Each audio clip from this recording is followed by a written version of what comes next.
이번 시간에는 선구 세트 21번부터 25번까지 마태복음 16장에서 19장 사이에 있는 중요한 선구들을 가지고 여러분들에게, 내 자녀와 후손 여러분에게 말씀을 드리겠습니다. 제가 지금 몸이 굉장히 안 좋은 상태입니다. 제가 146개의 선구 세트를 다 녹화할 때까지 시간이 허락되기를 하나님께 기도합니다.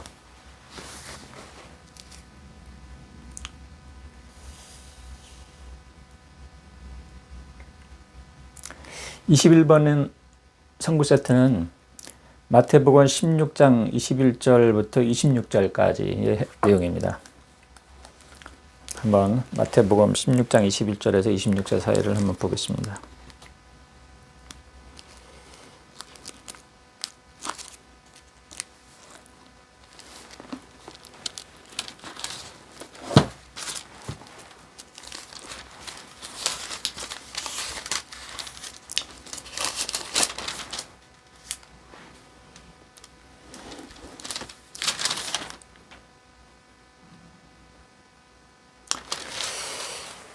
이 부분은 예수께서 제자들에게 예루살렘에서 자신이 고난당하고 죽임당하고 제3일에 다시 살아날 것을 말씀하셨습니다. 그때 베드로가 예수님을 붙잡고 이런 일이 당신에게 있어서는 안 됩니다 라고 말했습니다. 그때 예수께서는 베드로에게 사탄아 물러가라고 했어요. 너는 나를 실족하게 하는 자로다. 이는 너가 하나님께 속한 일을 생각하지 않고 사람에게 속한 일을 생각함이라. 이렇게 말했습니다. 베드로에게. 12제자 중에서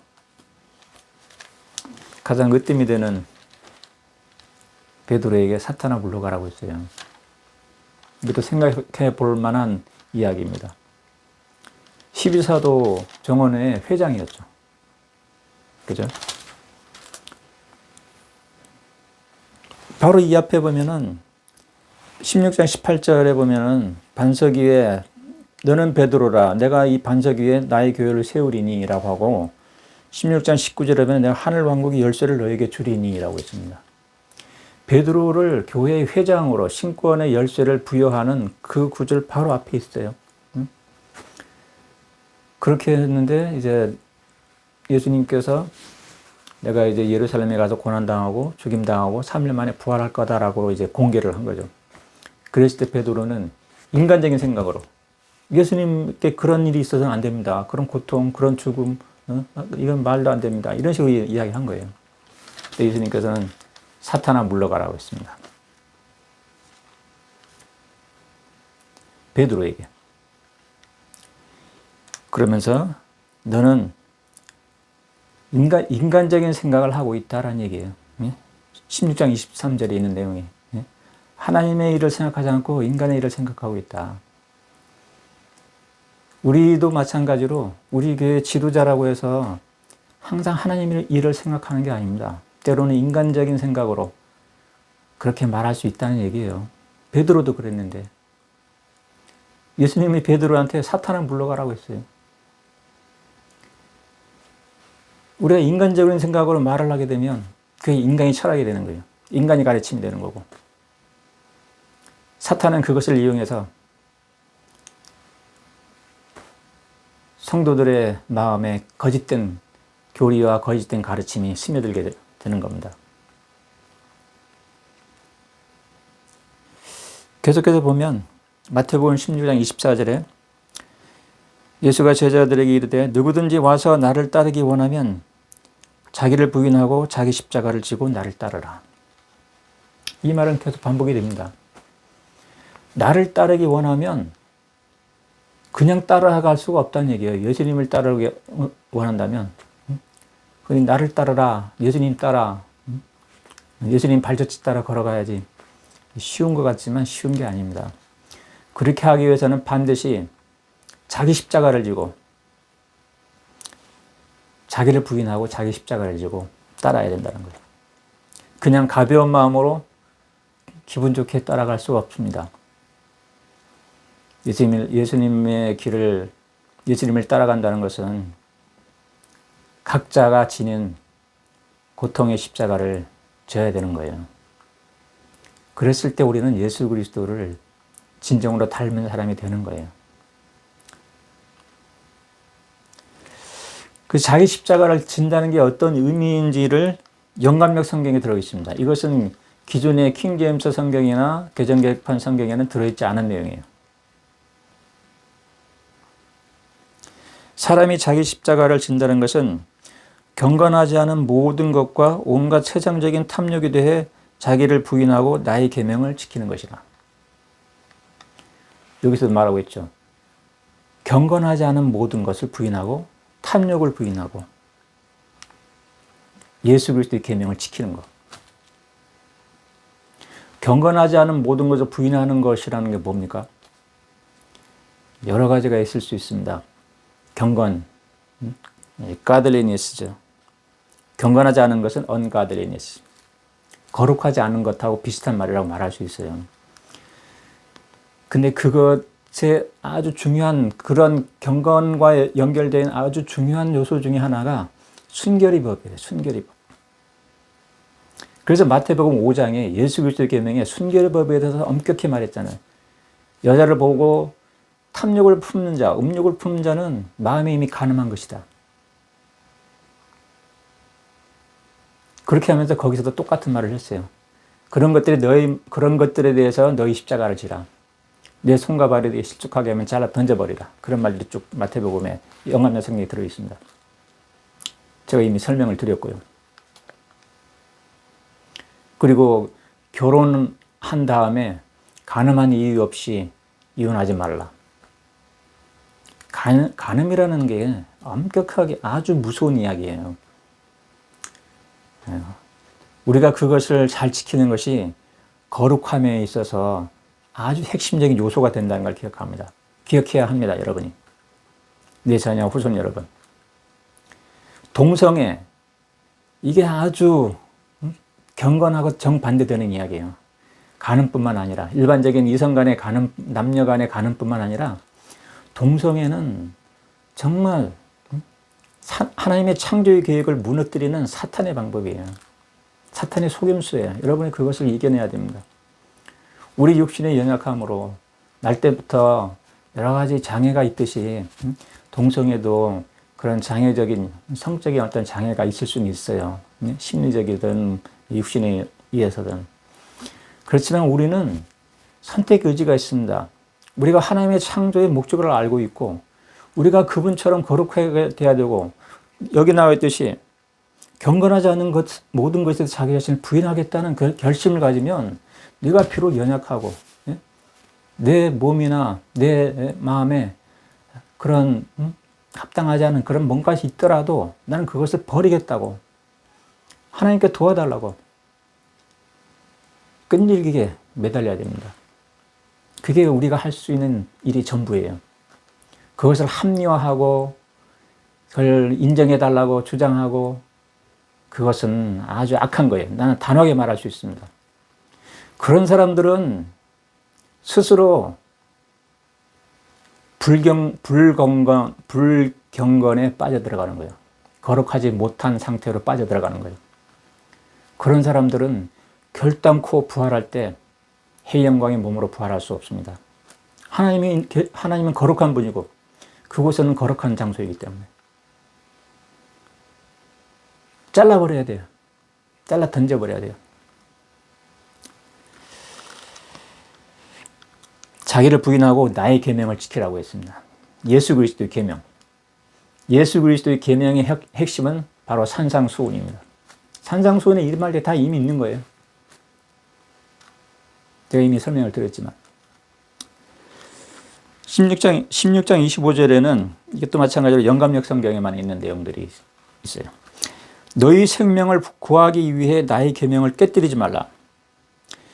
누구든지 이 세상에서 자기 생명을 구하려 하는 자는 오는 세상에서 그것을 잃을 것이요.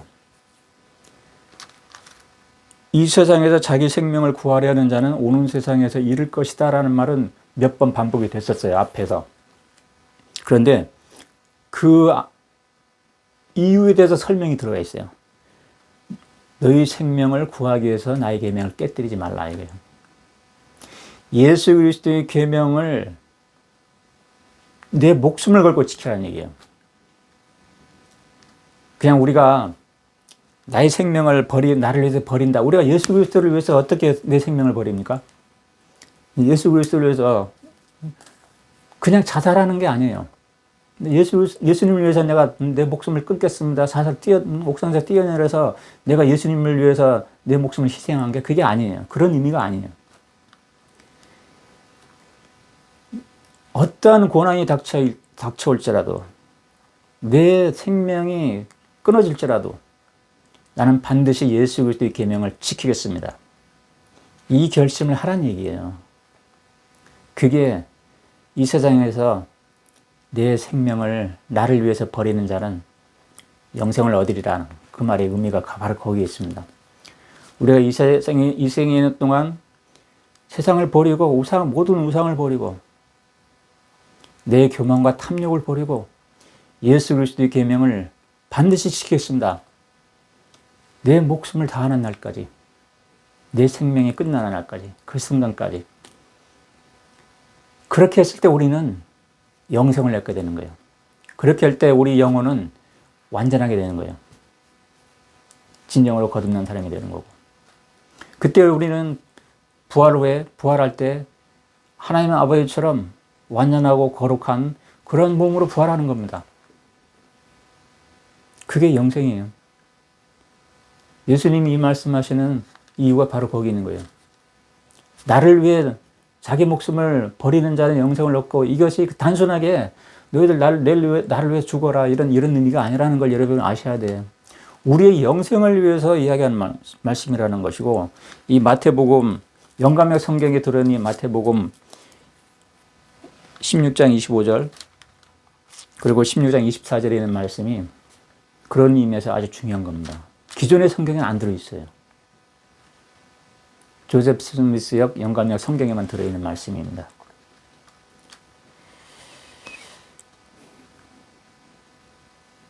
그렇게 해서 계속 이야기하죠. 누구든지 이 세상에서 나를 위해 자기 생명을 버리려 하는 자는 오는 세상에서 그것을 찾으리라.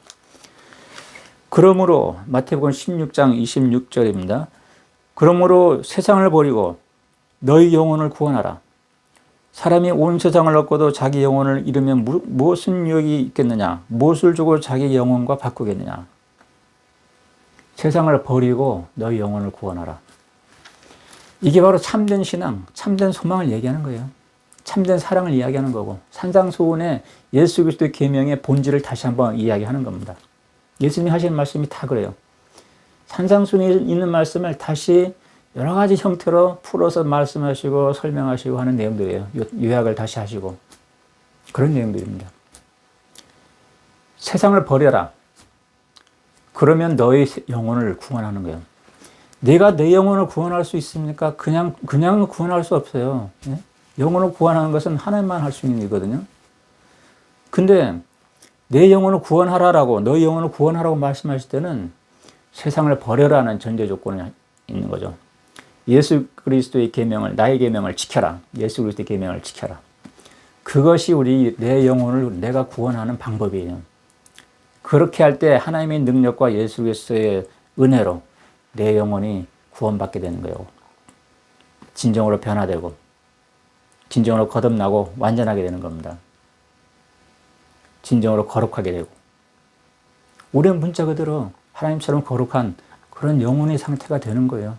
필면의 몸에 있는 동안에도 꼭 죽어서 되는 게 아니라, 필면의 몸에 있는 동안 내 영혼이 거룩하고 완전하게 준비되지 않은 사람은 죽은 다음에는 다시 완전하게 되는 게 아니에요. 내 영혼이 다시 거룩하게 되는 게 아니에요.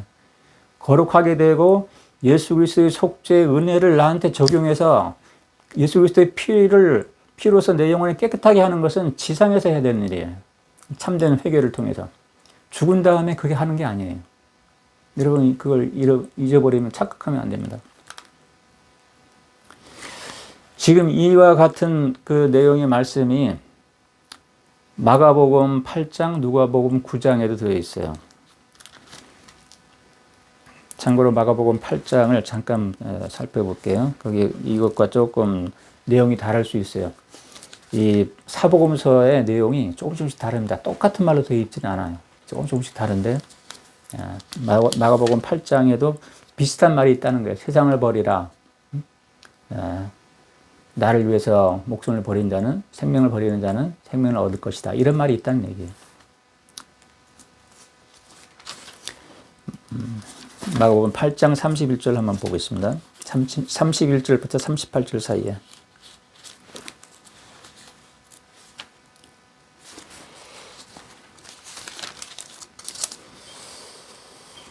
이때도 마찬가지로 베드로에게 말하고 베드로가 그런 일이 있어서는 안 됩니다라고 예수님이 베드로에게 사탄아 물러가라 하는 말이 마가복음에 또 들어있어요. 나를 따르는 자는 자기를 부인하고 자기 십자가를 지라 이렇게 되어 있고, 아까 마태복음에 있는 것처럼 자세한 나를 따르는 의미, 자기를 부인하는 의미가 뭔지를 자세하게 설명하는 부분은 마가복음에는 들어있지 않아요. 자기 생명을 구원하기 원하는 자는 나를 위해 기꺼이 버려야 한다. 온 세상을 얻고도 자기 영혼을 잃으면 그에게 무슨 유익이 있겠느냐. 이게 마가복음에 들어있는 내용이에요. 누가복음 9장 22절부터도 똑같은 내용이 들어있습니다. 자, 누가복음 9장 22절도 잠깐 보겠습니다.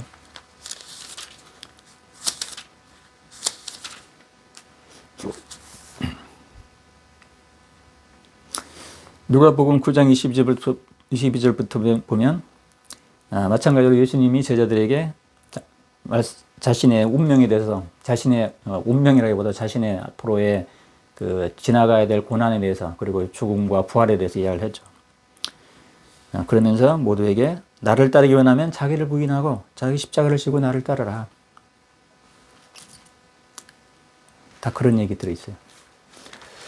우리가 예수 그리스도를 따라가려면, 그리고 영생을 얻으려면 자기를 부인하고 자기 십자가를 지고 따라야 된다는 거예요. 그리고 그리스도의 계명을 지켜야 된다는 거예요. 이것이 반복적으로 사복음서, 마태복음, 마가복음, 누가복음에 들어있다는 거예요. 이것이 바로 거듭남에 대한 필수 조건들이에요. 그냥 교회 열심히 다니고 안식일에 교회 갔다 왔다고 해서 그게 구원받는 게 아니에요. 성경 간다고 해서 구원받는 게 아닙니다. 여러분 자신, 내 자녀, 후손 여러분 다시 한번 생각하십시오. 나는 이거 계속 강조하는데, 여러분이 진정으로 자기 자신을 부인하고, 여러분이 진정으로 거룩하게 되고, 여러분이 진정으로 예수 그리스도의 계명에 따라 세상을 버리고 모든 우상을 버리고 탐욕을 버리고 하나님의 영광만을 전념하여 구하는 그런 사람이 되어야 돼요. 그렇게 결심하고 모든 우상을 버리겠다고 결심할 때 여러분은 거듭나는 거예요. 진정으로. 그때 하나님의 영에, 하나님의 능력이 여러분과 함께 하게 됩니다. 그때 여러분 자신을 못 느껴도 여러분의 영혼이 변화돼요. 여러분의 영혼이 흠없이 되게 됩니다. 예수 그리스도 피의 속죄가 적용이 되는 거예요. 실제로. 그것은 누가 해주는 게 아닙니다. 인간이 해줄 수가 없어요. 어떤 사람도 해줄 수 없어요. 그런 예수 그리스도만 할 수 있는 일이에요. 그렇게 돼서 내 영혼이 변화돼야 돼요. 빛으로 충만하게 돼야 돼요. 산상수훈의 말씀에 따라 거기 들어있는 것처럼 내가 필매의 몸에 있어도 내 영혼은 빛으로 충만할 수 있습니다. 그 상태가 돼야지 우리는 부활할 때 희영광의 몸을 받을 수 있고 하늘에 계신 나의 아버지처럼 또 지금 예수 그리스도처럼 완전한 몸으로 부활할 수 있는 겁니다. 이게 복음이에요. 이게 복음의 핵심입니다. 예수 그리스도께서 나를 따르기 위해서는 자기 십자가를 지고 자기를 부인하고 나를 따르라. 자기 생명을 버리려 하는 자는 나의 제자가 될 수 없다. 이런 말을 할 때는 거기에 복음의 핵심이 들어있는 거예요. 단순히 너희들 나 잘 따라와. 나를 우리를 그냥 종처럼 그렇게 생각하려고 그렇게 말씀하시는 게 아니라 그분처럼 거룩하고 완전하게 되기 위한 그 방법, 그 열쇠가 거기에 들어있기 때문에 그래요. 우리가 세상을 이기는 방법이 거기에 들어있어요. 우리 자신이 거룩함을 지키고 사탄을 이기고 하나님처럼 완전하게 될 수 있는 방법이 그것밖에 없기 때문에 그래요. 자기를 부인하고 모든 경건하지 않은 모든 것에 대해서 자기 자신을 부인하고 자기 생명을 버릴 각오로 예수 그리스도의 계명을 반드시 지키겠다는 결심을 하고 따라와라는 거예요.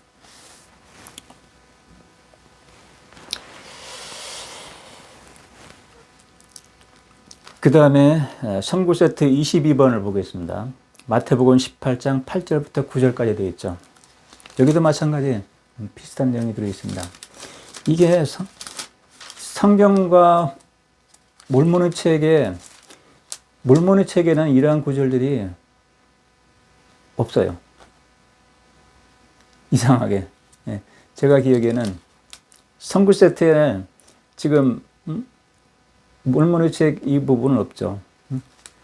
근데 제3니파에서 산상수훈의 말씀이 들어있는 거죠. 선구 세트에. 그죠? 예.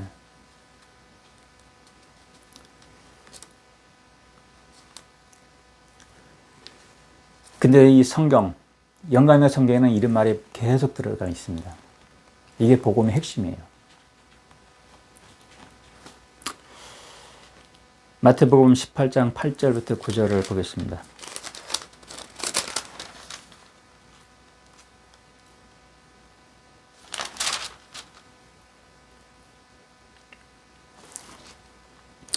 그러므로 너희 손이나 발이 너희를 시족하게 하거든 그것을 잘라 너희로부터 던져버리라. 절름발이나 불구자로 생명에 들어가는 것이 두 손이나 두 발을 가지고 영원히 불 속에 던져지는 것보다 너에게 나으니라. 이 말. 이 말이 산상수훈에서도 하신 말씀이잖아요. 그죠? 이것이 마태복음에 들어있고 제3니파에서도 들어있어요. 이런 말이. 너희를 시족하게 하거든 그것을 빼어 너희로부터 던져버리라. 한 눈으로 생명에 들어가는 것이 두 눈을 가지고 지옥불에 던지는 것보다 너에게 나으니라. 이 말씀을 하신 이유가 이 앞에 하늘왕국에서는 누가 가장 큽니까? 라는 이런 논쟁이 벌어졌어요. 제자들 사이에. 그런 논쟁할 때 예수님이 어린아이를 세워놓고 진실로 18장 3절에 내가 너에게 이르노니 너희가 괘씸하여 어린아이처럼 되지 않으면 하늘왕국에 들어가지 못하리라. 괘씸하여 어린아이처럼. 거듭나는 것에 대한 이야기예요. 이것도. 괘씸하여 어린아이처럼 된다는 것이 거듭나는 것을 직접 이야기하시는 거예요.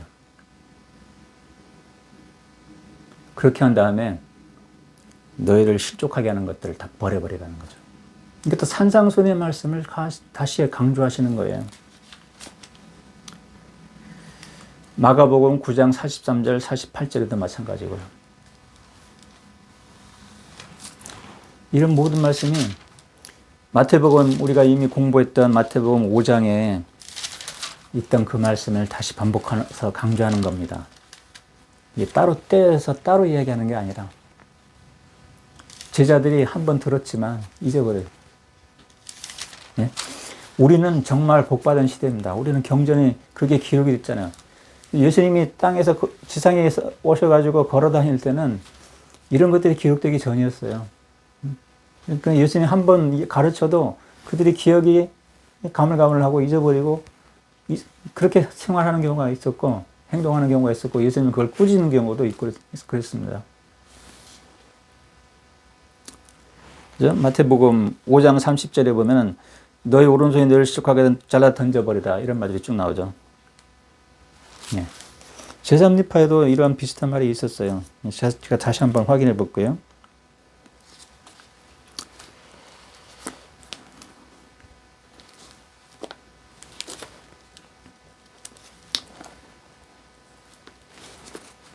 제3니파에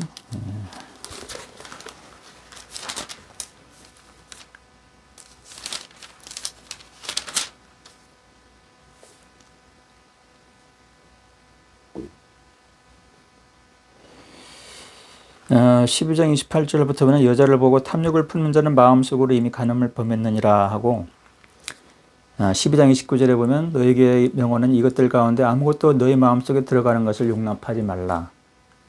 이것들에 대해 너희 자신을 부인하고 그 점에서 너희 십자가를 지는 것이 너희가 지옥에 던져지는 것보다 나으니라. 이렇게 기록되어 있습니다.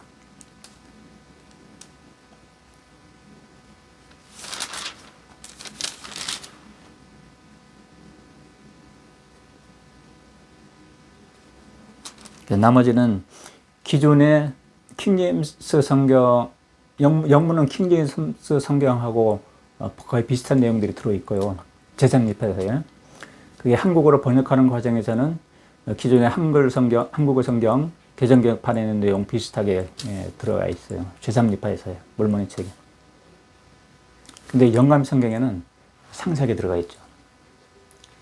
우리가 구원에 이르기 위해서, 내 영혼을 구원하기 위해서 어떻게 해야 되는지, 예수 그리스도의 계명을 지키기 위해서 어떻게 해야 되는지, 자기를 부인하고 자기 십자가를 지고 그리스도를 따르는 게 어떻게 따라야 되는지, 그런 것들이 영감의 성경에 상세하게 기록되어 있습니다.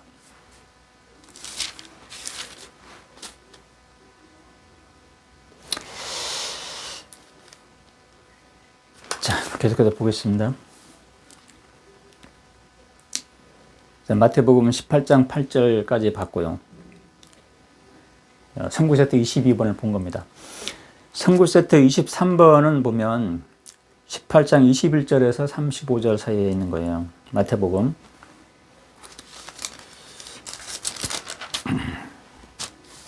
(18장 21절부터 35절) 사이에 보면 베드로가 나의 형제가 나에게 죄를 지으면 얼마나 자주 용서해야 하니까 7번까지 하리까 하니까 7번씩 70배까지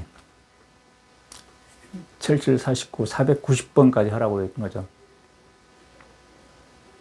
그냥 계속 끝까지 용서하라는 얘기예요. 그러면서 비유를 설명하신 게 용서하지 않는 종의 비유를 설명한 겁니다. 주인에게 빚진 자가 있는데 10,000달란트 빚진 자가 있는데 갚을 능력이 없으니까 다 용서해주고 탕감해줬는데 그 종은 밖에 나가가지고 자기 동료 종에 100데나리온 얼마 안 되는 돈을 빌려간 그 돈을 가지고 안 갚는다고 멱살 잡고 감옥에 집어넣고 갚으라고 그런 상황이 벌어졌죠. 그러니까 그걸 보던 다른 종들이 주인한테 가서 이런 일이 벌어졌습니다. 그러니까 그 주인이 화가 나가지고 그 종을 불러가지고 감옥에 다시 던지는 그런 이야기가 나와 있습니다. 이것은 용서하라는 얘기죠. 원수를 용서하고 원수를 사랑하라. 용서에 대한 이야기. 산상수훈에 이미 제가 여러분에게 설명을 했죠.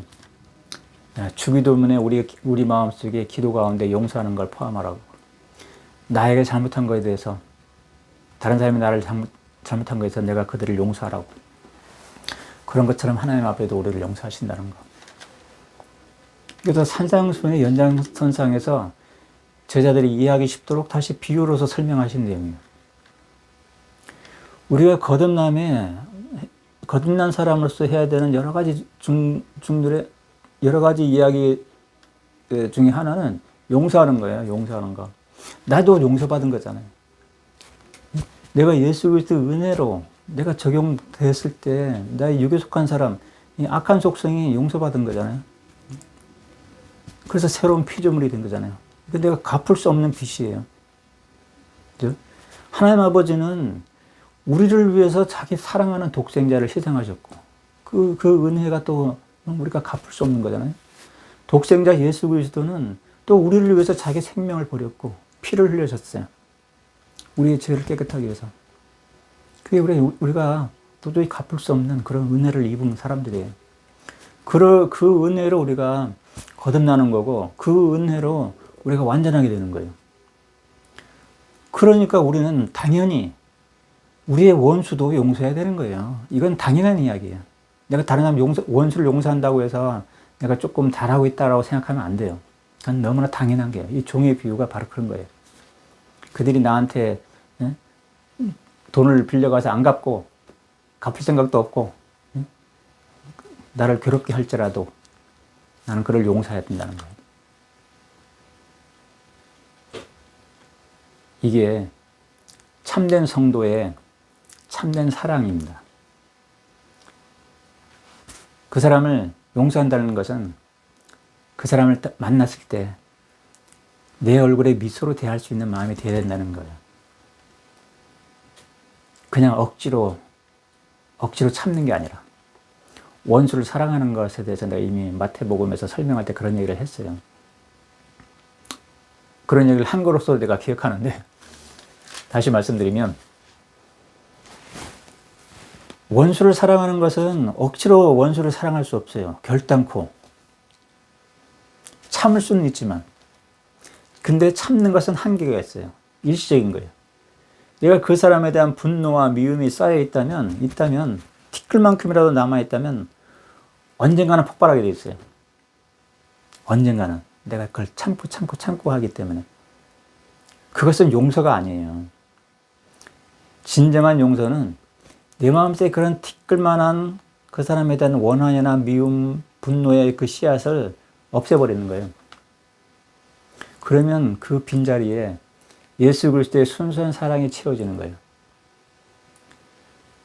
우리가 그 분노와 미움의 씨앗을 없애버린다는 것이 세상에 탐욕을 버리는 거예요. 분노와 미움의 씨앗이 있는 이유가 세상의 탐욕 때문에 그런 거예요. 그게 바로 사탄의 씨앗이에요. 세상의 탐욕을 버려버리면 분노할 것도 없고 미워할 것도 없어요. 교만, 그런 탐욕 이런 것들 내가 버려버렸다면 내가 돈을 잃어버려도 저 사람 때문에 내가 자존심 상하고 내 명예가 훼손당했다 할지라도 나는 상관이 없는 그런 마음으로 내 마음에 영향을 주지 않아요. 내가 그 마음에 그런 것들의 씨앗이 없기 때문에. 그럴 때 예수 그리스도의 순수한 사랑이 내 영혼에 채워집니다. 그 사랑은 영원히 가는 거예요. 끝까지 참을 수 있는 거예요. 영원토록 참을 수 있는 거예요. 그게 사랑은 끝까지 참을 수 있다는 뜻이에요. 참된 사랑이에요. 그게 참된 사랑이에요. 억지로 참는 것은 그건 육에 속한 사람이 억지로 참는 거예요. 거듭나는 사람은 억지로 참지 않습니다. 자연스럽게 참아지는 거예요. 사랑으로. 그것은 꼭 원수지간이 아니라 집안의 자녀들이 말썽 부릴 때도 마찬가지예요. 부모로서, 아버지로서, 엄마로서 자녀들이 말썽을 부리잖아요. 말을 안 듣고 떼쓰고. 그럴 때 억지로 참는 게 아니에요. 그것은 사랑이 아닙니다. 내 마음에 분노와 미움이 있잖아요. 그러면 사랑이 아닌 거예요. 그게. 사랑하고 분노와 미움은 공존할 수 없습니다. 분노와 미움을 없애버려야 돼요. 그 원인을 분석해야 되고 그 원인이 뭔가 그걸 없애야 돼요. 다른 사람이 나를 부당하게 요구하고 애들이 나를 부당하게 쓰고 그러겠죠. 부당하게 하는 것들에 대해서 내가 지혜롭게 하나님의 방법이 뭔지를 또 생각하고 구하고 그렇게 해야 됩니다. 그 상황에 여러 가지 상황에서 모든 것을 내가 여러분에게 답을 줄 수는 없지만 하나님은 그 방법을 아실 겁니다. 여러분이 그런 마음을 갖고 하나님께 구한다면 하나님이 여러분에게 지혜를 주실 거예요. 사랑으로 행할 수 있는 지혜. 신앙, 소망, 사랑으로 행하지 않으면 여러분이 아무리 올바른 일을 한다고 하고 여러분이 아무리 바르게 말한다고 자녀를 훈육한다고 해도 하나님 보시기에 그게 악한 일이 되어버려요. 모든 것이. 100가지 다. 여러분의 신앙, 소망, 사랑이 여러분의 마음속에 없다면 여러분의 마음속에 분노나 미움이나 이런 것들이 있다면 근데 여러분의 마음속에 신앙과 소망과 사랑에 빛을 잃지 않도록 늘 조심해야 됩니다. 그러한 가운데 하나님의 지혜를 구하세요. 그럼 하나님이 여러분에게 영감을 주십니다. 그런 난처한 상황에서도 어떻게 해야 할지 지혜를 주시고 방법을 알려주실 거예요. 정말입니다. 그게 바로 하나님의 능력이에요.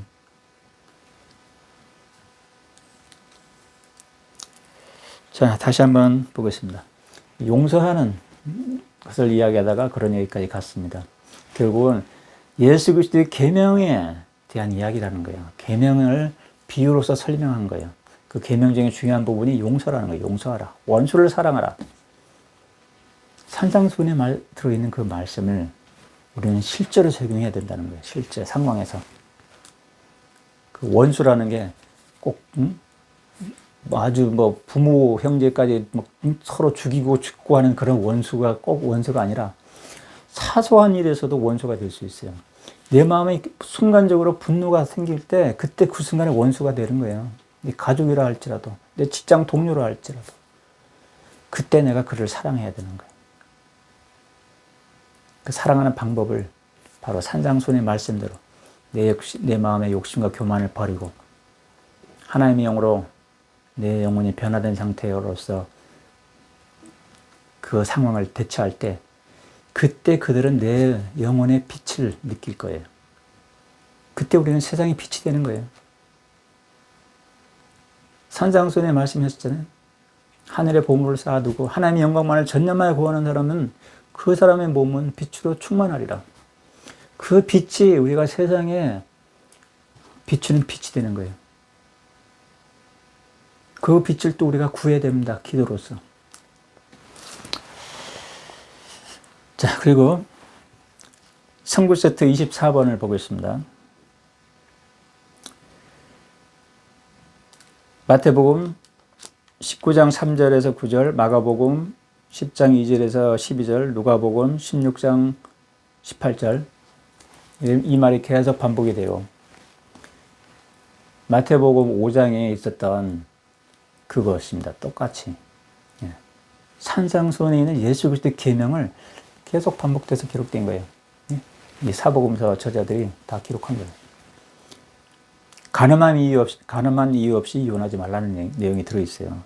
마태복음만 보겠습니다. 19장 3절에서 9절 사이에.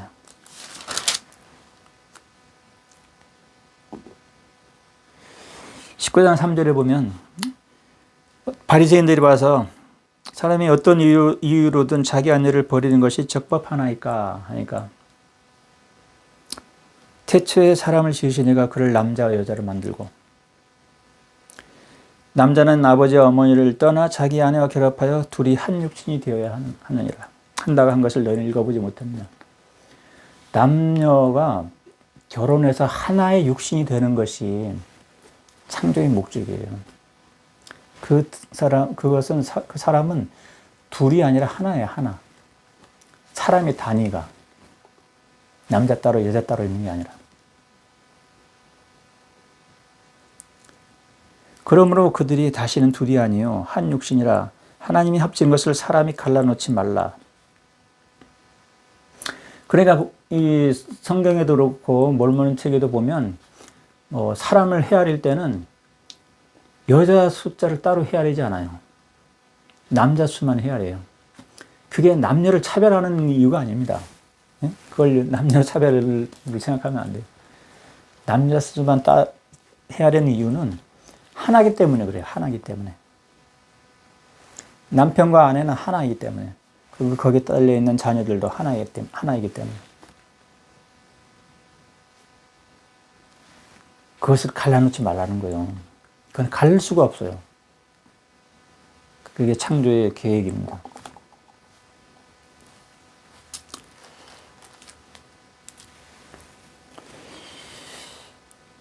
계속해서 보면 그러면 모세는 어찌하여 이혼 증서를 주어 그녀를 버리라 명령나이까 하는지라. 그가 이르되 모세는 너희 마음의 완악함 때문에 너희가 아내를 버리는 것을 용납했거니와 처음부터 그런 것은 아니었느니라. 모세의 율법은 한참 후에야 생긴 거죠. 근데 태초의 계획은 그게 아니라는 거예요. 그러면서 다시 강조하는 것은 19장 9절에 내가 너에게 이르노니 누구든지 가늠한 이유 없이 자기 아내를 버리고 다른 이와 결혼하는 자는 음행을 범하는 것이요 누구든지 버림받은 여자와 결혼한 자도 음행을 범하는 것이다. 간음을 범하는 것이다 라고 하는 거예요. 간음 이외의 이유로 다른 여자와 취하는 것도 간음이고, 버리는 것은 간음하게 하는 것이고, 간음만 이유 없이 다른 아내를 버리고, 자기 아내를 버리고 다른 여와 결혼하는 것은 간음하는 것이고, 버림받은 여자와 결혼하는 것도 간음하는 거고, 이혼한 사람하고 결혼하는 거 간음하는 거라요. 간음하는 거라고 말씀하시는 거예요. 이게 마태복음, 마가복음, 누가복음에 계속 언급되어 있죠. 산상수훈의 예수 그리스도의 계명에 또 강조되어 있고, 이것은 계명입니다. 예수 그리스도의 계명.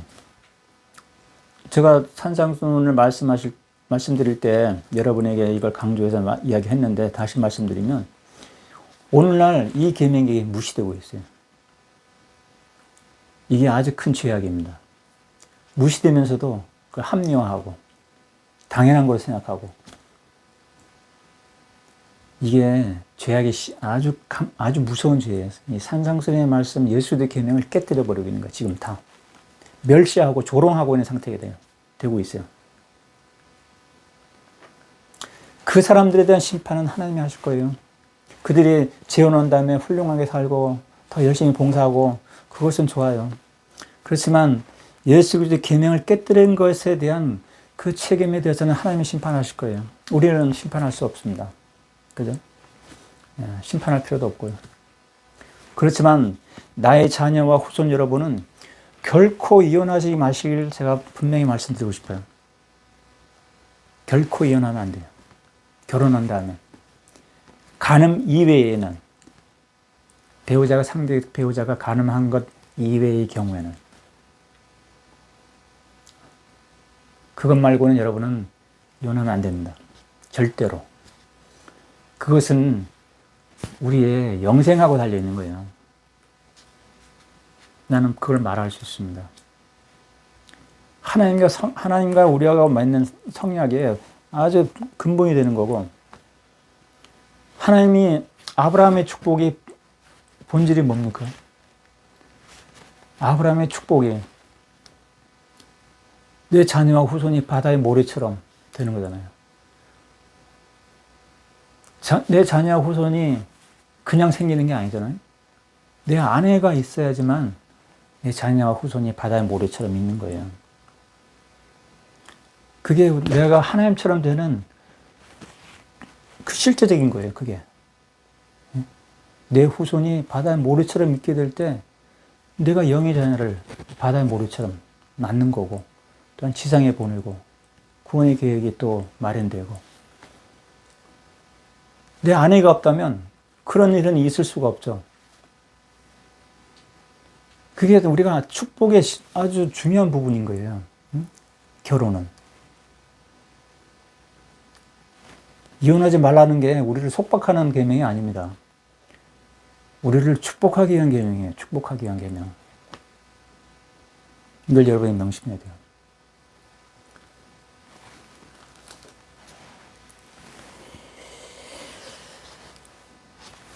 그리고 선구 세트 25번을 이야기하겠습니다.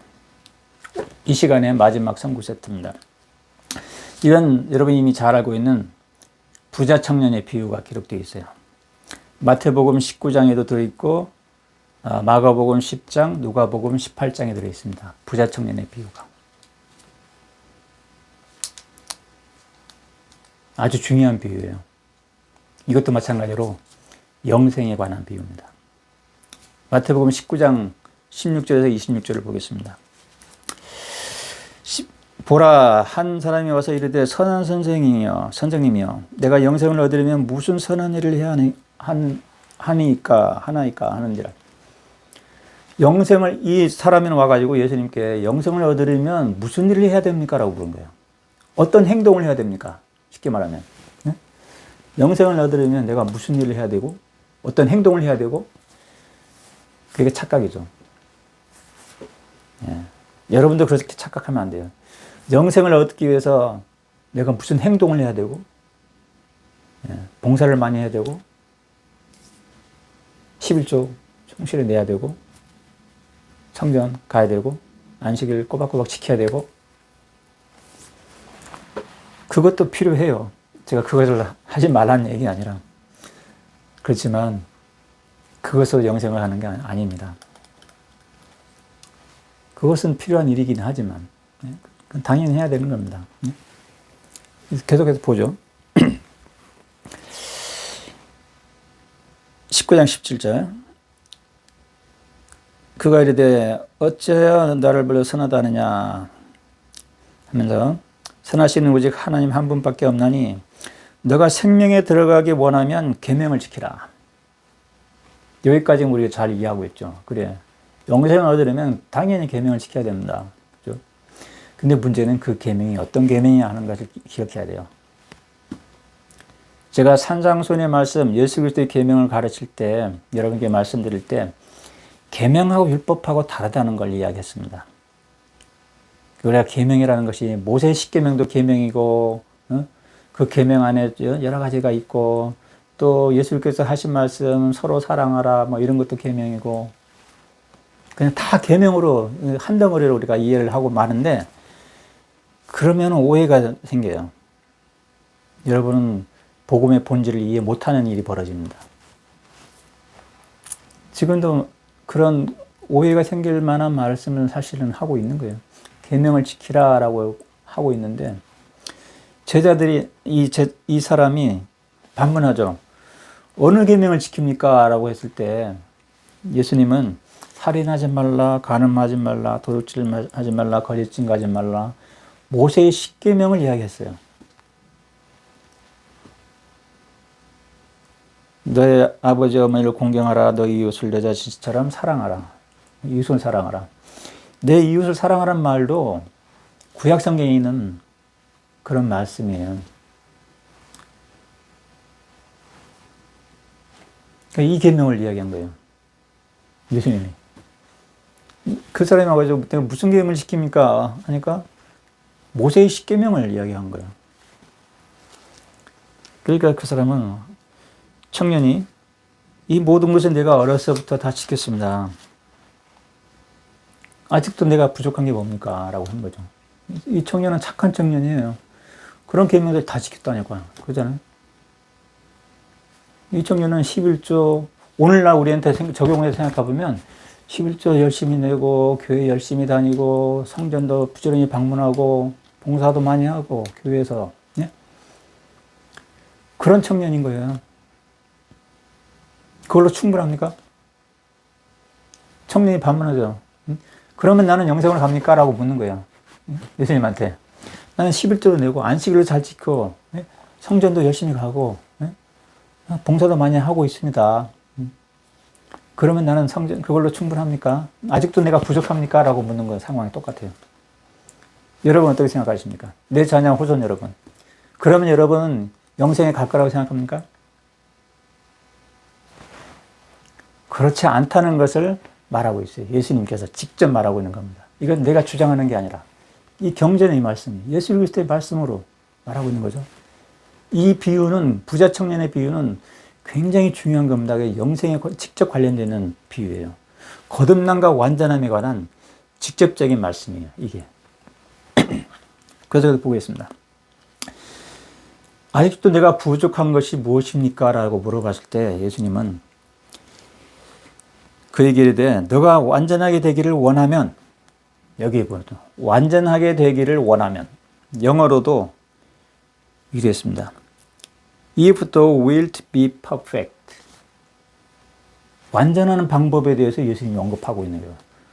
산상수훈에서 예수 그리스도의 계명에서 하늘에 계신 아버지처럼 너희도 완전하라 할 때 그 완전하라라는 그 단어가 똑같은 단어예요. perfect. 완전하게 돼야 된다는 얘기예요. 영생에 이르려면. 완전하게 되지 않으면 영생에 이를 수 없다는 얘기예요. 아주 부족하다는 얘기지. 단순히 우리 행동적인 그런 계명을 지키는 것만으로는 부족하다. 완전해야 된다. 내가 완전하게 되기 원하면 가서 가진 것을 팔아 가난한 자에게 주라. 그러면 너는 하늘에 보물이 있으리니 그 해에 와서 나를 따르라. 가진 것을 팔아서 가난한 자에 주고, 그러면 하늘에 보물이 있다고 했죠. 이것은 꼭 부자만 얘기하는 게 아니에요. 우리 지금 우리한테 적용해서 말씀드리면, 우리 모든 단지 우리가 현세적인 실제 부자가 아니더라도 내 마음의 소망, 세상적인 탐욕, 내 마음에 세상에 있는 것들, 모든 것들 다 이야기하는 거예요. 그것을 버리라는 거예요. 세상을 버리라는 거예요. 한마디로 말하면. 세상을 버리고, 마태복음에 나와 있는 그거죠. 너희 보물을 땅에 쌓아두지 말라. 하늘에 쌓아두라. 하나님의 영광, 너의 눈이 순전하게 하나님의 영광만을 바라보라. 예수 그리스도 계명이 그 말에 있잖아요. 마태복음 6장에. 그러면 내 온몸이 빛으로 충만할 것이요 라고 기록되어 있죠. 하늘에 보물이 있을 거다. 바로 그거.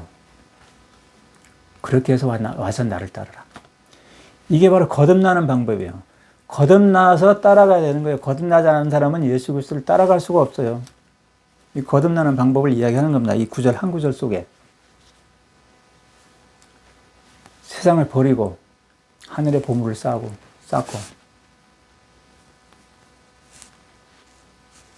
그렇게 해서 나를 따르라는 거죠. 그렇게 되는 것이 바로 거듭나는 방법이고 완전하게 되는 방법이에요. 내가 완전하게 되기를 원하면이라고 이 단서가 들어있잖아요. 완전하게 되는 방법이 우리가 세상을 버리는 거예요. 다른 방법은 없습니다. 내가 완전할 수 있는 방법이 다른 게 뭐가 있나요? 없어요. 세상을 버리고 우상을 버리는 거예요.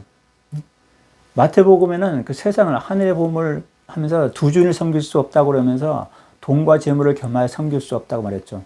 그때 그 돈을 언급할 때 마몬이라고 언급했어요. 돈을 의인화해서 우상이라는 얘기예요. 우상. 세상을 버리는 거, 세상을 버린다는 것은 우상을 버린다는 겁니다. 모든 탐욕과 교만, 모든 욕심들, 그걸 다 버리는 거예요. 그게 우리가 완전하게 되는 방법이에요. 그랬을 때 우리는 하나님 아버지처럼 거룩한 상태가 되는 겁니다. 완전한 상태가 되는 겁니다. 다른 어떤 노력으로 되는 게 아니라 어떤 행동적인 노력으로 되는 게 아닙니다. 그것은 나의 선택과 결심에 달려있는 거예요.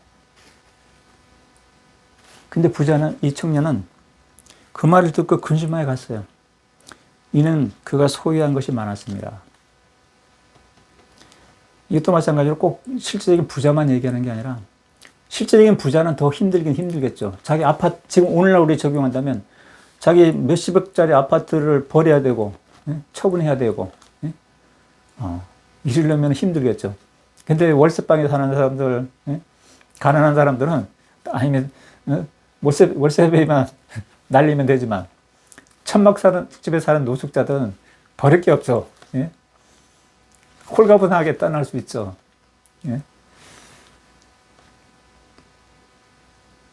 그렇지만 마음에 욕심이 있으면 노숙자도 마찬가지로 그 욕심을 버려야 되는 겁니다.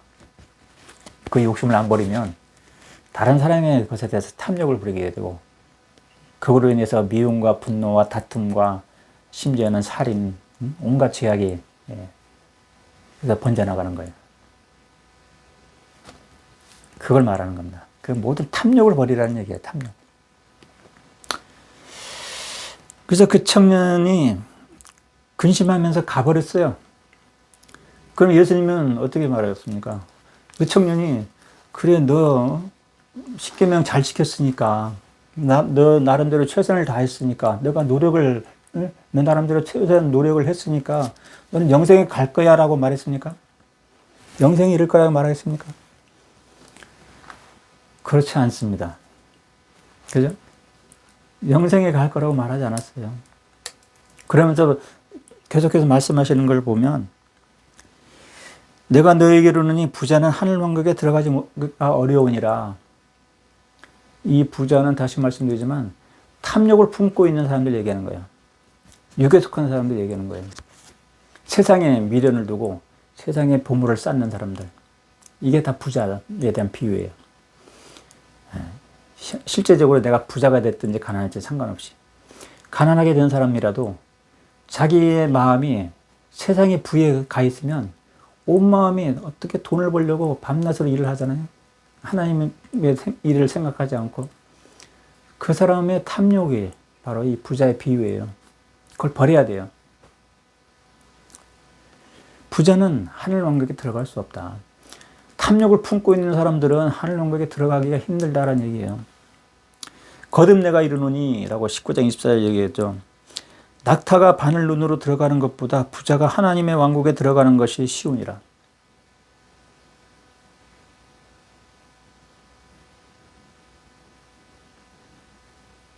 부자가 하늘 왕국에 들어가는 것이 쉽습니까? 낙타가 바늘눈으로 들어가는 것이 쉽습니까? 이 말을 제가 다른 데서 해보니까 누가 그런 말 하더라고요. 바늘눈을 낙타보다 더 크게 만들면 된다고. 그 말도 논리 있는 말이긴 한데 실제적인 바늘눈을 얘기하는 거죠.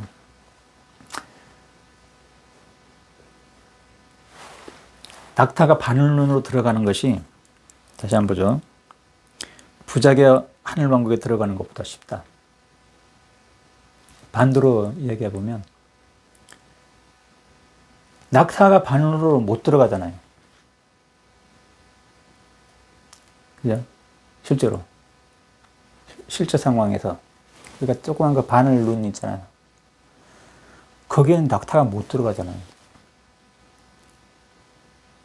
그럼 불가능한 일이거든요.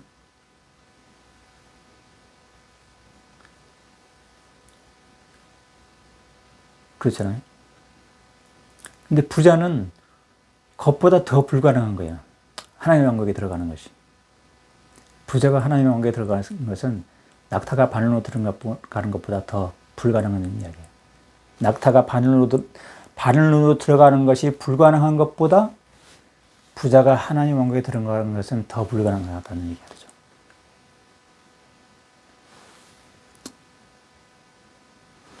제자들이 이 말을 듣고 놀라서, 그럼 누가 구원받을 수 있습니까? 반문했어요. 이게 19장 26절에는 영감의 성경에 추가되는 말이 있습니다. 기존의 성경에는 이 말이 없어요.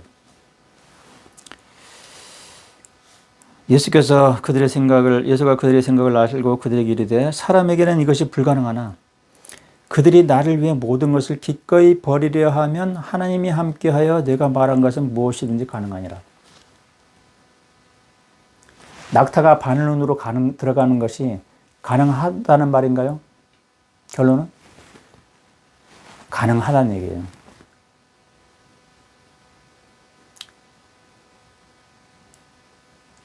인간의 능력으로는, 인간적인 생각으로, 인간의 능력으로는 불가능해요.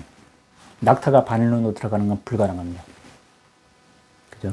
어떤 노력으로도 낙타는 바늘눈으로 들어갈 수가 없어요. 어떠한 방법으로 들어갈 수 없어요. 그건 불가능한 이야기. 그렇지만 우리가 예수 그리스도를 위해서 모든 것을 기꺼이 버리려고 하면, 앞서서 얘기했잖아요. 자기 십자가를 버리고 자기 생명까지도 버리는, 세상을 버리고 우상을 버리고, 그런 사람은 하나님의 능력이 함께하는 거예요. 그리고 내가 말한 것은 무엇이든지 가능해요. 낙타가 바늘로 들어가는 것도 가능한 거예요. 순간적으로 가능한 거예요. 단번에 가능한 거예요. 막 애쓰고 바늘눈을 확장하고 들어가는 것도 아니고, 낙타의 몸을 바늘눈보다 더 줄여가지고 들어가는 것도 아니고, 그냥 들어가는 겁니다. 들어갈 수 있습니다. 이게 하나님의 방법과 하나님의 능력으로 가능하다는 얘기예요. 하나님의 능력으로 완전하게 될 수 있다는 말이에요. 하나님의 능력이 함께하지 않으면 불가능하다는 얘기고.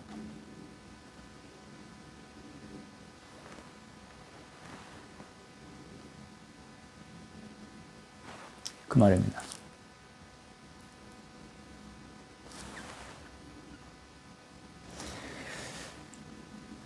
우리가 세상의 재물에 의지하고 세상의 것들에 의지하는 사람들은 하늘 왕국에 들어갈 수 없다는 말이에요. 땅에 보물을 쌓아두는 사람들은. 그렇지만 세상을 버리고 하나님의 영광만을 전념하여 구하고 모든 우상을 버리는 사람들에게는 하나님의 능력으로 완전하게 되는 거예요. 그 사람은 단번에 거듭나고 단번에 들어갈 수 있습니다. 이건 우리의 노력으로 되는 거 아니에요. 결코 노력으로 들어갈 수 없습니다. 하나님의 왕국에는. 이걸 여러분이 기억해야 돼요.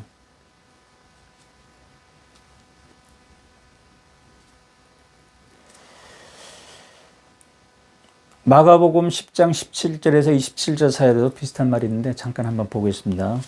어떤 차이가 있는지. 마가복음 10장 17에서 27절.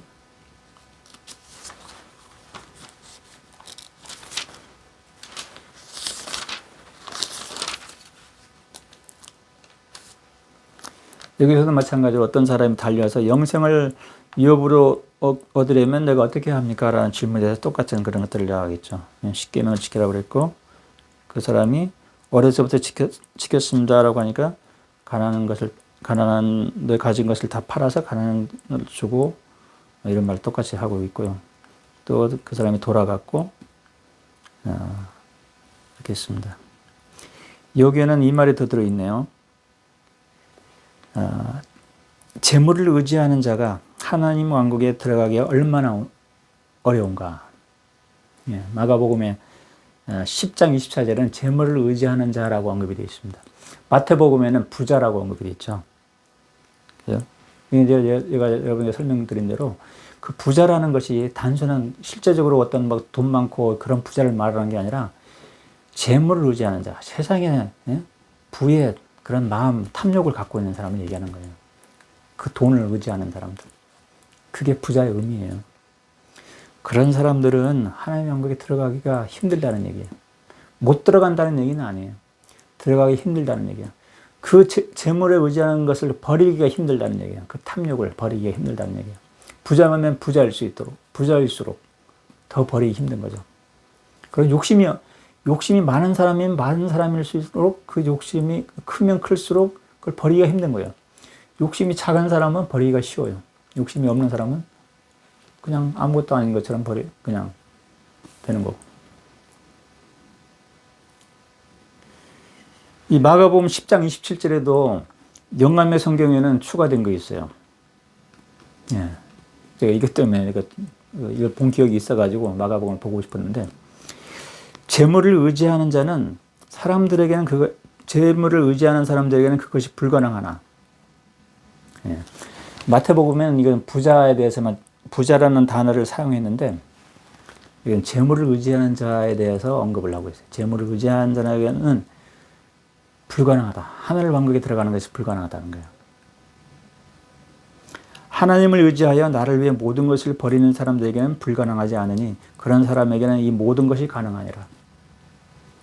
낙타가 바늘눈으로 들어가는 것처럼 불가능한 그런 상태, 그런 조건이라 해도 하나님을 의지해서 모든 걸 버리는 사람들은 가능하다는 거예요. 들어갈 수 있다는 얘기예요. 낙타에 비유해서는 결론은 들어갈 수 있다는 것이 정답인 거예요. 세상적인 관점에서는 못 들어가는 것이 정답이고, 하나님의 관점에서는 들어갈 수 있다는 것이 정답인 거예요. 그게 하늘 왕국에 들어가는 방법이고 영생을 얻는 방법이라는 거예요. 세상을 버리라는 거예요. 버려야. 우상을 버리고 세상을 버려야지만 우리는 영생을 얻을 수 있다는 거고, 그래야지만 우리는 완전하게 될 수 있다는 거예요.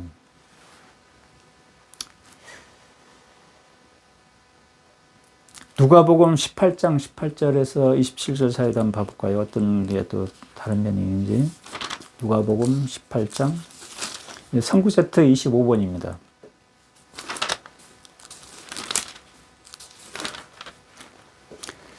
제가 지금 그 영감의 성경 인쇄본을 보고 있는데요. 이 인쇄된 책을 보고 있는데, 이게 작년이니까 2022년 5월 30일자에 마감된 파일을 가지고 인쇄된 겁니다. 근데 그 이후로 제가 계속 수정을 했어요. 그래서 지금 PDF 파일은 많은 부분에 수정된 부분들이 많아요. 그래서 여러분이 PDF 파일을 참조하시기 바랍니다. 내용은 똑같지만. 자, 여기 보면 누가복음 18장 18절.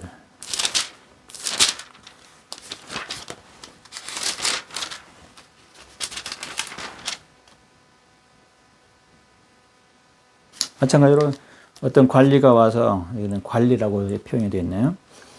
어떻게 영생을 얻으려면 어떻게 해야 됩니까? 라고 했고, 마찬가지로 10계명을 먼저 지키라고 했고, 그 사람은 어려서부터 다 지켰습니다. 대답했고, 그 다음에 너가 부족한 것이 있다. 가난한 자에게 나눠주고, 하늘의 보물을 쌓고, 와서 나를 따르라. 이 말을 했습니다.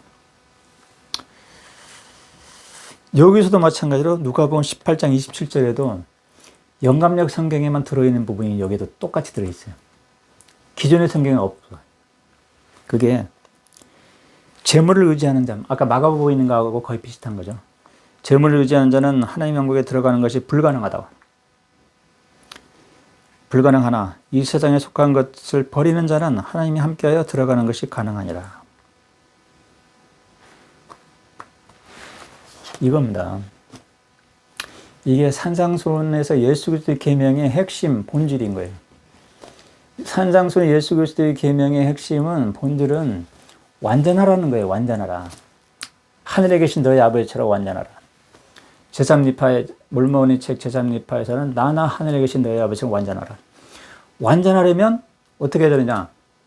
아까 마태복음에 나왔던 것처럼 세상에 있는 것들을 버리고, 모든 우상을 버리고, 하나님의 영광만을 전념하여 구하고, 그렇게 해서 그리스도를 따라야 된다는 거예요. 그게 산상수훈의 계명의 본질이에요. 그게 참된 신앙, 그게 바로 참된 신앙입니다. 참된 신앙은 하나님께 막 구하고, 기적을 구하고, 내 기도에 따라서 뭐 산이 옮겨지고, 이게 참된 신앙이 아니에요. 성경에 보면은 너희가 겨자씨만한 신앙이 있을진데 산을 옮길 것이다, 이런 말이 나오잖아요.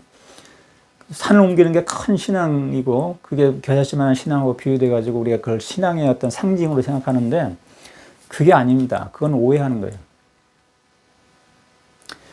예수님께서 최종적으로 보여주신 모범도 그렇지만 참된 신앙, 참된 소망, 참된 사랑은 차원이 다른 거예요. 참된 신앙은 버리는 겁니다. 예수님이 자기 목숨을 버린 것처럼, 하나님 아버지께서 자기 독생자를 버린 것처럼, 우리도 우리가 가지고 있는 걸 다 버리는 거예요. 세상의 것들, 탐욕들, 교만들, 경건하지 못한 것들, 모든 것을 버리고 나 자신을 부인하는 것. 이게 참된 신앙이에요. 내가 막 기도해가지고 내가 원하는 대로 산도 옮기고, 내가 원하는 대로 부자가 되고 돈도 벌고 사업 번창하고, 이게 참된 신앙이 아닙니다. 그건 거짓된 신앙이에요. 거짓된 신앙. 난 분명히 말할 수 있어요. 참된 신앙, 참된 소망, 참된 사랑이 있는 반면에 거짓된 신앙도 있고, 거짓된 소망도 있고, 거짓된 사랑도 있어요. 그럴 때는 사람들이 속는 거예요. 거짓된 신앙에 따라서 사람들이 몰려달리고.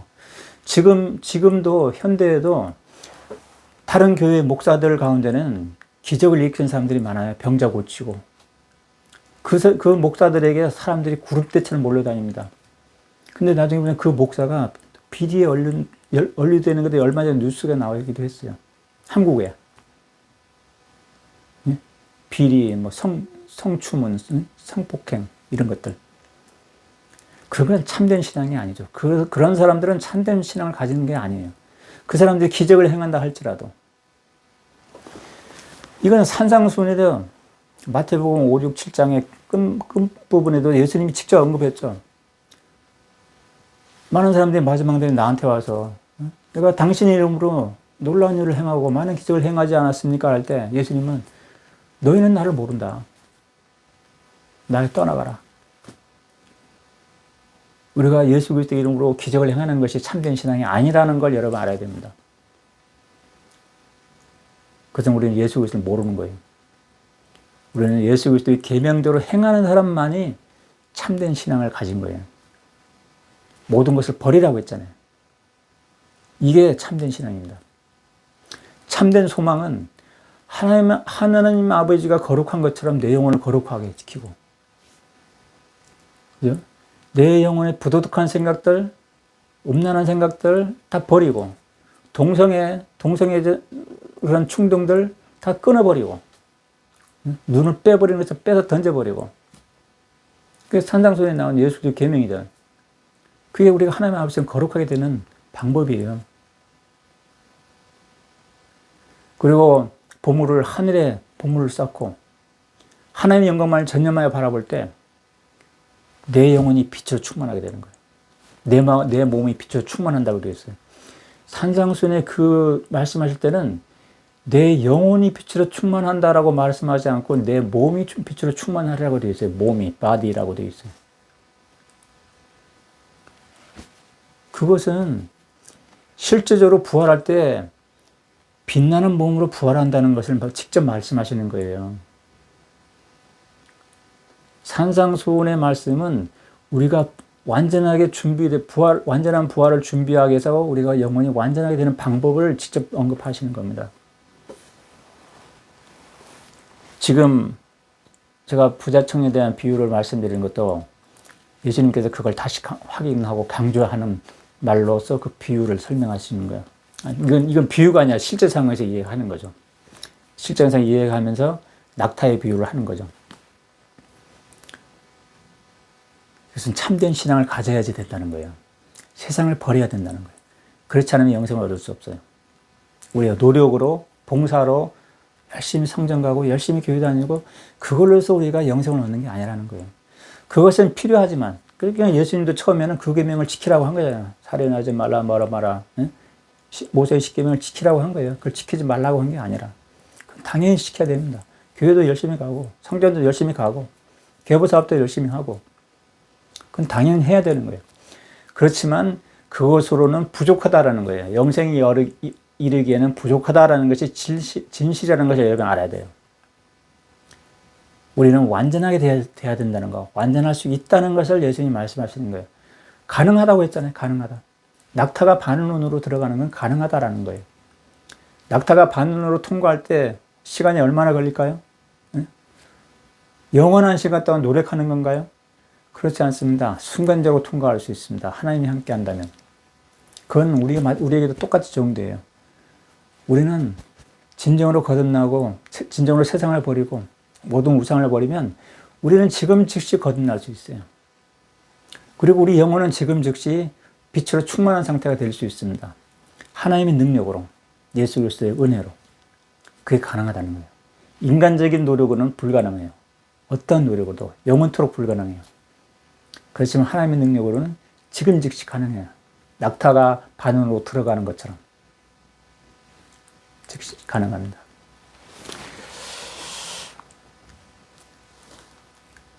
이 시간에는 여기까지 하겠습니다.